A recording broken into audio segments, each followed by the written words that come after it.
আমাদের একজন শ্রদ্ধেয় আলেম, আল্লাহ পাক তাকে নেক হায়াত দারাজ করেন, দীর্ঘ নেক হায়াত দারাজ করেন, উলামা সম্মেলনে বলেছিলেন, ফিলিস্তিনের ভাইরা আক্রান্ত হলে এদিক ওদিকে যাওয়ার সুযোগ আছে, কমপক্ষে মিশর, জর্ডান ইত্যাদি তারা চেষ্টা করতে পারে।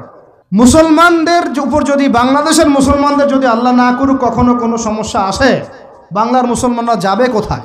চতুর্দিক থেকে বেষ্টিত আছে।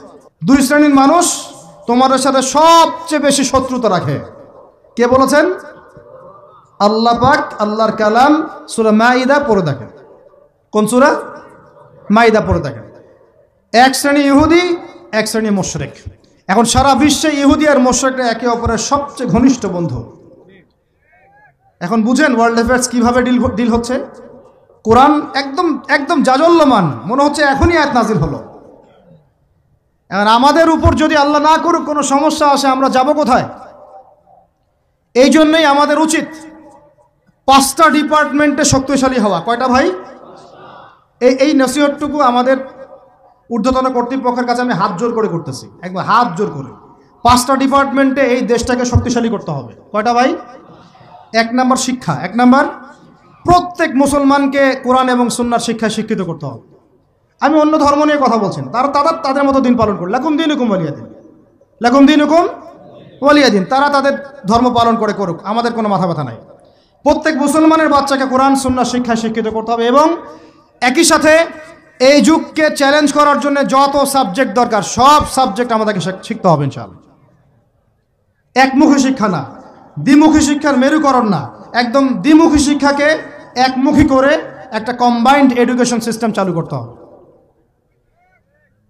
যদি আপনারা না পারেন, আমাকে দায়িত্ব দেন, আমাদেরকে বলেন যে ভাই বা ছোট ভাই, তোমাকে আমি 1 বছর সময় দিলাম, শিক্ষার বিষয়গুলো গোছায় দাও।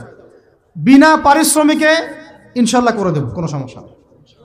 1টা টাকাও দিতে হবে না, জাস্ট একটা চেয়ার টেবিল দেন, 100 জন আলেম দেন, 100 জন বুদ্ধিজীবী দেন, গড়ে দিব ইনশাআল্লাহ।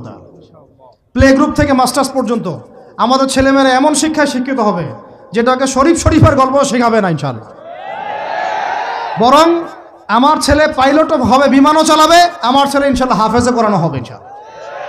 আমার মেয়ে ডক্টরও হবে ইনশাআল্লাহ, আমার মেয়ে আয়েশা রাদিয়াল্লাহু আনহার মতো মুহাদ্দিসও হবে ইনশাআল্লাহ। আমাদের এক ভাই, সে রাজনীতিবিদও হবে ইনশাআল্লাহ, জুমার খুতবাও দিতে পারবে ইনশাআল্লাহ। আল্লাহর কসম করে বলতেছি, এমন শিক্ষা চালু করা সম্ভব।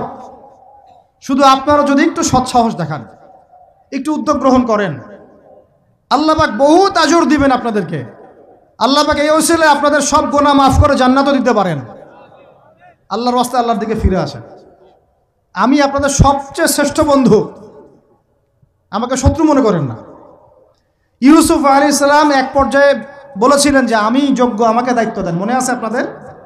যখন সমাজে দুর্ভিক্ষের স্বপ্ন দেখলেন রাজদরবারে গিয়ে তিনি বললেন যে দেখেন, আপনার স্বপ্নটা এমনি এমনি স্বপ্ন না, 7 বছর এখানে ফসল ফলবে, 7 বছর দুর্ভিক্ষ হবে। যদি আপনি আমাকে দায়িত্ব দেন, আমি ইনশাআল্লাহ এমন একটা অর্থ ব্যবস্থা প্রণয়ন করব যে ইনশাআল্লাহ এই দুর্ভিক্ষের কবল থেকে মানুষ বেঁচে যাবে। মানুষ বাঁচে নাই। এখানে প্রমাণ হয় একটা জিনিস, যখন দায়িত্ব নেয়ার যোগ্য কেউ দেখা যায় না, তখন যোগ্যদেরকে কথা বলতে হয়। যোগ্যদেরকে কি করতে হয়? কথা বলতে হয়। এখন দায়িত্ব দেখতেছেন না কাদের হাতে? একটা লোক, যে ব্যক্তি আল্লাহর অস্তিত্বেই বিশ্বাস করে না, সে কিতাব লিখতেছে, ওই কিতাব আমাদের সন্তান পড়তেছে। আমি নাম মেনশন